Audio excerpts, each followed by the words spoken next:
Well, good morning, everyone. My name is Kim Maybon, and I am the board chair for the Corona Chamber of Commerce and owner of Creative by Design. Today is a great day. We have some important updates ahead, and we appreciate you taking time to join us today. I will be sharing the agenda with our 2020 board chair, Don Williamson. Donnie? Donnie, I think you're muted. Good morning, everyone. Today's call is sponsored by Peoples. Peoples cultivates, produces, and curates California-grown cannabis products. They work hard to eliminate the stigma that surrounds the industry. There are many people right now in our area involved with this industry that are making great gains in changing the perception of this industry, and we support them here at the Corona Chamber of Commerce. Peoples is rooted in their passion for growing, connecting, and sharing their love of farming, California, and the benefits of cannabis. Thank you, Peoples, for sponsoring our call this morning. Kim? Thank you, Don. As a reminder, please use the chat button to ask any questions. Send your questions to the chamber host, and we will verbally ask them at the appropriate time. Right now, please welcome our president and CEO, Bobby Spiegel, for a chamber update. Well, thank you so much, Kim, and welcome to everyone. I'm so glad that you guys are plugging in today. I'm very excited to share with you that our Coffee with the Entrepreneur will be back in person on June 14th. And we've got a tremendous individual that I've known for a number of years, Conrad Padilla, who's a very successful entrepreneur. He is the co-founder of Hustle Media Group. He started his journey of entrepreneurship at the age of 12 when he created his own lawn mowing business. Since then, of course, he became a very successful financial advisor and worked on Wall Street for 14 years with an organization called Dean Witter, Morgan Stanley, and then to UBS. Additionally, he has built a large sales business with iHeartRadio. He is truly a one-of-a-kind entrepreneur, and we invite you to come hear his story. We encourage you to register in advance at bit.ly/coffee June 14th. June 10th will be your last chance to receive a one-on-one customized coaching with Paul Webb and Jeff Brandeis. This was originally set for tomorrow, but we did move that because of their scheduling challenges. As you know, Paul is now, maybe you're not aware, but Paul is bicycling across from California to New Jersey to his class reunion, his 50-year class reunion. And so there was a little bit of a challenge on connection and whatnot, but Jeff will be handling it on June 10th. We encourage you to register, and what this will be is limited to 8 to 10 people. And it is not just for this 1 hour of the intro. It will be for a continuation every single week. Very well worth it. It is only $75 for members. The bit.ly on your screen is bit.ly/Paul Webb-June 10. The mayor of the city of Corona will be sharing the business version of the State of the City for us on Friday, June 25th. This will be in person up at Eagle Glen Golf Club, and we're so excited to hear from our mayor, Jackie Casillas. The bit.ly for that is GMC June 2021. We are still accepting some sponsorships as well as individual registrations. On July 1st, we have our next in-person mixer for the Corona facility here, and it will be on July 1st from 5 to 7 p.m. at the beautiful Staybridge Suites.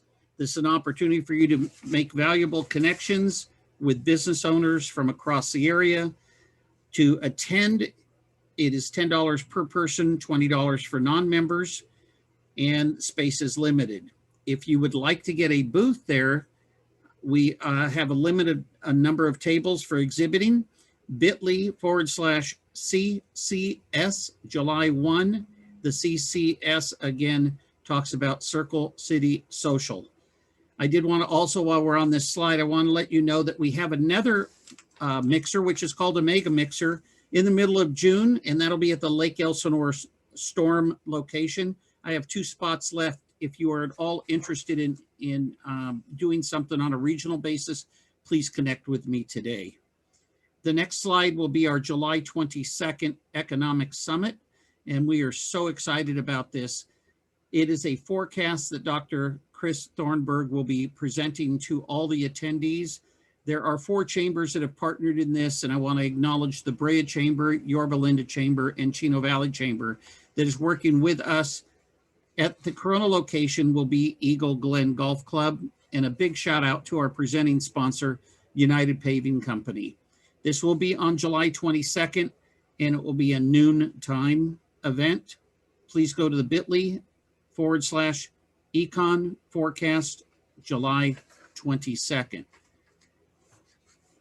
Just want to share that today's advocacy report is something that we are very proud about being able to present. Not so much the content, but with what, or not the outcome of it, but the content of what we actually offer. Jeff Gibson does a tremendous job on looking at things to follow our guidelines and our platform that we put together at the beginning of each year. If you have concerns or questions regarding anything on the advocacy level, please outreach to us. We are here to service each and every one of you. And if we can be any part of your success, we would love to help you. On behalf of the Chamber, the Board of Directors, and our staff, I want to thank you for plugging in. Kim, I'm going to turn it back to you unless there are any questions. Thank you, Bobby. Anthony, do we have any questions for him? There are no questions. All right. Donnie? Thank you, Kim. As Bobby just said, advocacy is important for this Chamber of Commerce. It's important for every business and individual in the state of California. And during these times of constant change and increased expenses for our businesses, these business briefings that we have every week are here to educate and empower our members. And if you're on this call and if you're not yet a member, you need to call Robert Yanez today to become part of the Chamber family. And you can learn of all the advantages that you can have as part of your routine through the Corona Chamber of Commerce. Calls like this are just one of the many benefits of being part of the Chamber and an active member in the thriving Corona Chamber of Commerce will grant you. We serve a regional landscape. There are no boundary limits. So please, if you or if a company or business that you know of should be part of the Corona Chamber of Commerce, please contact Robert Yanez, and you'll also discover when someone joins, there are incentives and rewards for helping you do the right thing and join the Corona Chamber of Commerce. Our chamber is growing. It increases our impact. The more people we have that join in, the bigger impact we can have. So please join the Corona Chamber of Commerce. Kim? Thank you, Donnie. At this time, we will shift to our advocacy segment, where our legislative advocate, Jeff Gibson, will share. Keeping a pulse on what's happening in Sacramento and Washington, D.C. can be a full-time job. With Jeff Gibson's thorough and complete research, he helps the Corona Chamber to act timely on projects and initiatives that help make a difference in shaping our community. As owner of Occidental Communications Group, Jeff Gibson takes a 40,000-foot view on the most of the proposed bills, then dissects them to our level, and then how we, as business owners and managers, will be impacted by those proposed bills. His knowledge of complex political issues and the great relationships he has built ensure that the Corona Chamber has all the tools to be effective on behalf of the business community. Please help me welcome Jeff Gibson to share a legislative update. Well, thank you, Kim and Don and everybody. So let's just jump right into this. It's kind of the continuation of a theme over the last 10 years. I know everyone here is going to be very surprised that even with $75.7 billion in surplus from taxpayers, that the state and federal governments are looking at a record amount of spending increases. But we're here as a chamber to help you understand the economic trends that are influencing these policy decisions and what those trends and what these bills could potentially mean to you, in addition to obviously opposing them. So we have 2 slides today. The first is on Sacramento policymakers trying to increase a general wealth tax. So that's not an income tax specifically. That is not a tax on either income or capital gains or property. It is a tax on your actual wealth. So anything of value that you or your corporation own anywhere in the world, the state of California is pursuing what is known as a unitary policy. So they're going to pretend that if you have operations in Texas or South Carolina, that those are done within state borders. So there have been several court cases in which the state always loses because states aren't allowed to specifically allowed to tax across state lines. But then the state of California goes right back at it. And so the trick is, if any of those taxes are enacted, you must maintain all of your records because generally 3 to 5 years from now, those laws will be overturned, and only the records that you keep are the only proof that you will be able to get a refund. Years ago, about 10 years ago, when the last set of unitary taxes was overturned, the state technically owed about $70 billion. They actually issued about $700 million in refunds because mysteriously the state records of who had paid the unitary tax had been destroyed. And so they had to rely on taxpayers to specifically request a refund and go through a refund process. I know it's mysterious how those things happen sometimes, but we're here first off to oppose AB 71 and AB 310. So AB 71 by Assemblymember Rivas from Democrat from Arleta is a massive tax increase on corporation or on corporate out-of-state operations, specifically to create a homelessness fund within the California State General Fund. Now, generally, what that means for you is that is a non-binding policy request from the author to use those funds for homelessness. There is no binding part of the legislation that requires that if they do raise a tax, that it be spent on on helping someone either get into a shelter or rebuild their life. It's just an advisory part of the bill. Whenever you see, and this is part of what my job is to help you unravel some of the mysterious language of legislation.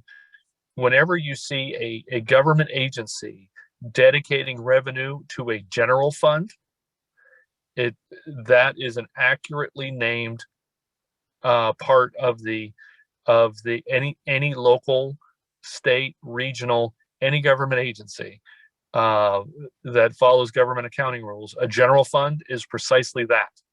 It is general money that has no other tie and can be used for the purposes that the elected officials decide that they want to use it for. If they want to increase police or go build a road or do whatever, they can do that. So if this tax increase were to be enacted, the end result would be just like your road money taxes, just like the gas taxes that you pay, which are now approximately 89 cents a gallon. So the state of California's taxes on every gallon of gas that you receive is actually more than ends up with the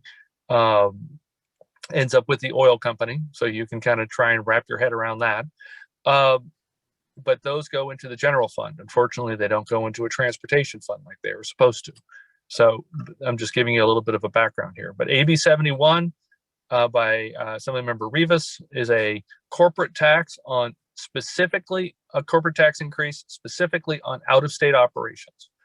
AB 310 by Assemblymember Lee, Democrat from San Jose, is specifically a wealth tax on individuals and corporations on all of their assets, internationally, within outside the state of California, but in the United States and within the state of California.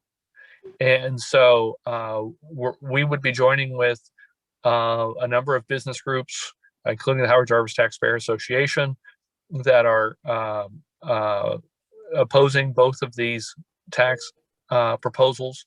And so that's what we're asking for today. And then I have some information on the national budget that I wanted to So share. what we're going to do is we need to take a vote, Kim. Yes, okay. Well, before we have a motion and ultimately vote, Anthony, are there any questions for Jeff regarding these bills? There are no questions regarding these bills. Okay. At this time, I would welcome a motion to oppose AB 71 and AB 310. And I see that Chad Miller has made that motion. Do I have a second? I'll second. Thank you, Wes. Is there any further discussion? Seeing as there's no further discussion, we're ready to vote. All those in favor of opposing AB 71 and AB 310, please say yes. Yes. Yes. All those opposed to our motion opposing these bills, please say nay. Are there any abstaining? All right, the motion carries and the Corona Chamber will go on record opposing AB 71 and AB 310. As Jeff mentioned, please reach out to your local representatives, Assembly Member Sabrina Cervantes and Senator Richard Roth, both of whose contact information is providing on the screen. And I'll turn it back to you, Jeff, to cover the rest of your presentation. Great. So our second slide here is a discussion. The president has submitted his budget for the 2022 fiscal year, which starts in October. And what it seeks to do is and you could tell by this graph, and I'll explain this in just 1 minute. So last year, the national government spent $6.5 trillion. About $3.5 trillion of that was specifically for COVID assistance PPP programs. Each of the items that we've thoroughly discussed under the COVID emergency. The administration is seeking to make that level of emergency spending permanent, and that would become the new floor for the federal budget. On the graph here, you can see that going back to 1999, we spent in 1999 we spent about $1.79 trillion in the federal budget. This year, we're looking at spending $6.6 trillion. We did not go through a 500% increase. The green line at the top that starts out well ahead of the orange line is the GDP. And you can see between 1999 and 2019, there's relatively healthy growth with a dip in during the Great Recession. But what you really can see is that rate of increase is dwarfed by both the annual federal spending and the national debt, which in 1999 was lower, between 1999 and 2003 was lower than the amount of annual spending this year. So the debt level that we're looking at maintaining on a permanent basis now, on an annual permanent basis, is higher than the debt that it took the nation to accumulate between 1781 and 2003. So the net effect on you is what you're seeing right now in the marketplace, whether it's at Costco, whether it's in raw supplies, whether it's in wages. What's happening is, and especially because the national government is not investing in long-term items like actual infrastructure. There's a debate currently in place on whether or not programs that were previously called entitlements, so whether it be daycare, whatever social services were typically called entitlements. I think we're all familiar with that. There's a move in Washington under this administration to change the name of those entitlements into infrastructure. Now, the problem becomes that people like us who live in Realville and really need a 91 freeway that works 24 hours a day, 7 days a week, really need an I-15 that works 7 days a week, really need an Ontario airport, really need a Port of LA, really need these things. Those are actual infrastructure. Those are physical investments that have a return that you can calculate, so that you can say, just like buying a home, you can calculate an investment return. That's what we're doing as a country. Unfortunately, that's not what we're doing here. So when we don't make those investments, when we make those investments in entitlements, they are stimulative to spending. And when you stimulate spending, you stimulate prices. And when you have a relatively healthy economy like we have, and you are artificially stimulating prices, then that's where you get a sudden spike in inflation. And so what I'm proposing to you is that when we have job growth like we've had, and as we saw last week, even though the job growth was not what we were expecting it to be, it was substantially lower. It was off by about 900,000 jobs in March, and it was off by about 900,000 jobs in April. But when you have an economy that is hiring people, you do not need to stimulate prices, because you're already putting money into the economy through wages, which is obviously the most sustainable way to grow your economy, right? You employ people. So what you're going to be facing in the marketplace, very likely, is an ongoing battle with inflation, probably like we haven't seen in over a generation. I'm not predicting some sort of great level of inflation, but clearly, if we are going from spending about $4.5 trillion a year to permanently taking $2 trillion and giving it back through entitlement assistance to people, and hiring at the federal level on a permanent basis, that money becomes an inflationary guide to us, especially because it's spent on a deficit basis. Revenue is not we're not getting a 33% jump in revenue on an annual basis. So we are tracking this very closely. There are a number of debates that are coming up, and we will keep you informed on that. And I'm happy to answer any questions that you may have. Thank you, Jeff. Anthony, do we have any questions? We have one question at the moment. It is, what recommendations do you have for us as a small business? Well, depending upon what your industry is, you're going to try and have to enter in, and depending upon what you have in terms of financial wherewithal, prices for your supplies and your labor are going to be something that I could tell you, for the 30 years that I've been in this business, and in the 35 years, unfortunately, happy to be in the economy, but that I've been in the economy, we really haven't faced an inflationary environment. And so when you're facing an inflationary environment, generally you're going to want to do everything that you can to hedge prices.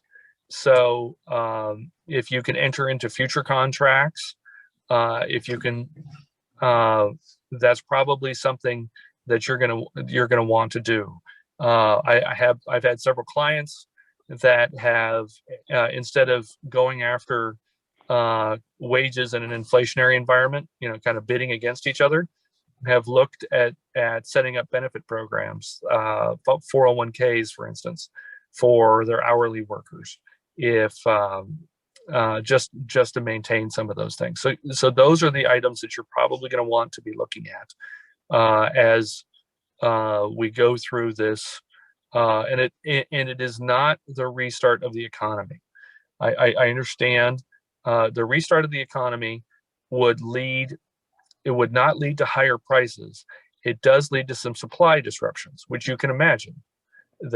So what is leading to the inflation and the tight labor market, where people aren't willing to go back, are that we have an unprecedented level of public money that is available to people that are are slow to get back into the labor market because, frankly, they're being paid $600 a month more to be at home and unemployed than they are otherwise, which is something that we discussed last week. And that's why we're looking at this. The reason I personally wanted, and I know working with Jeff Miller and with Bobby and with the chamber board, we wanted to look at this a little bit more in depth. Is it's not just the tax increase that you guys are going to be facing as the economy turns back on, but there are a number of different economic decisions that are being made in Sacramento and in Washington, D.C., which are going to affect the decisions that you're going to make as an employer. So that's the reason we're pursuing this. Thank you, Jeff. We've got one more question in. Sure. Is there anything that can be shared about the recent vote in Sacramento specific to illegal drugs becoming legal? I think you're referencing SB 519, which was voted on yesterday by the California State Senate, which decriminalizes the bill is it says it in the title, to legalize psychedelic hallucinogenics in the state of California. So that's LSD, that's ecstasy, and which is the technical name is MDMA. It's ketamine, which is a key component in date rape drugs. Is all of the almost the entire Schedule 1 non-narcotic drugs. So a narcotic would be heroin, would be cocaine, for instance. The legalization would be for what's termed as social use, but social use is undefined and allows for the production of these chemicals for social use on a non-medical basis and personal use. And it passed the state Senate 2116. It went on second call. So originally it didn't have enough votes, and then it did. It has passed 4 committees, and it is over in the Assembly awaiting to be assigned to committee. So the bill is moving, and we are monitoring.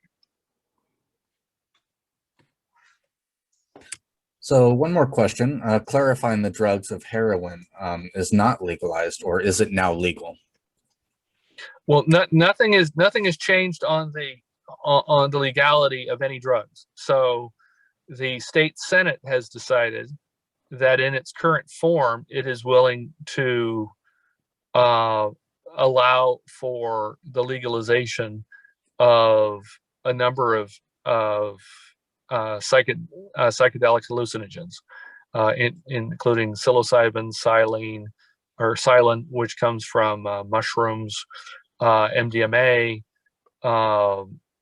and a number of different drugs, and heroin and cocaine, which are also Schedule 1 those are narcotics. Those are not a narcotic is like an opiate is a narcotic, and it has a physiological body. You get a physiological body response as opposed to a physiological neural response. When you have a physiological neural response, then that's a psychedelic or a hallucinogenic. So, so it's rated differently and regulated differently under the vehicle code and the penal code and all that. So all that hasn't changed. Nothing is legalized, but it is moving, and it's moving very quickly through the state legislature, and it will not be going to an initiative. So voters would not get the opportunity to vote on that. And do you know how our local representatives voted? Senator Roth voted in favor of the bill in committee, and I have not seen, because it happened late yesterday, I have not seen the floor vote, but they're so I'd have to take a look at that. But yes, he voted for that in committee.